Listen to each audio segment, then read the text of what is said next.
প্রত্যেক পরিবারকে কিন্তু আমরা আমাদের তারেক রহমানের নির্দেশে আমরা যে ত্রাণ সামগ্রীটা আনছি প্রত্যেক পরিবারের কাছে আমরা পৌঁছাবো। এটা আমাদের ইউনিট আছে, তারা দায়িত্বশীল ভূমিকা পালন করবে এবং রাত্রে আমি খবর নেবো যে প্রত্যেকের বাসায় পুড়ছে কিনা। তা আমরা বেশি কথা বলবো না, এই মুহূর্তে বক্তব্য রাখবেন যিনি আমাদের জাতীয় স্থায়ী কমিটির সম্মানিত সদস্য, সাবেক মন্ত্রী বীর চট্টলার কৃতি সন্তান। শুধু উনি চট্টগ্রামের দায়িত্বই পালন করছেন না, সারা বাংলাদেশের মধ্যে আমাদের এই গ্রেটার নোয়াখালী, লক্ষ্মীপুর বারবার এসেছেন আমাদের পাশে দাঁড়িয়ে। আমাদের সুখ দুঃখ দুর্দশা রাজনৈতিক নির্দেশনা সবকিছু ওনার মাধ্যমে আমরা পালন করি এবং আপনাদের কাছে পৌঁছানোর চেষ্টা করি। এই মুহূর্তে বক্তব্য রাখছেন আমির খুশরু মাহমুদ চৌধুরী। আসসালামু আলাইকুম।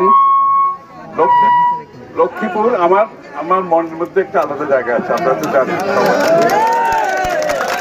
সুতরাং আমাকে যখন এই অঞ্চলে এই ত্রাণ বিতরণের দায়িত্ব দেওয়া হয়েছে আমি খুব সাদরে গ্রহণ করেছি, কারণ এখানে আমি খুব স্বাচ্ছন্দ্য বোধ করি সকলের সাথে।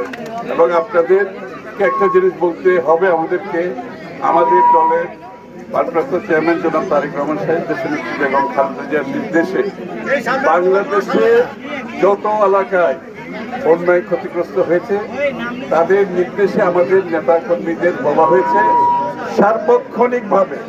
সার্বক্ষণিকভাবে বাংলাদেশের এই বন্যায় যারা ক্ষতিগ্রস্ত হচ্ছে তাদের পাশে থাকেন সার্বক্ষণিকভাবে।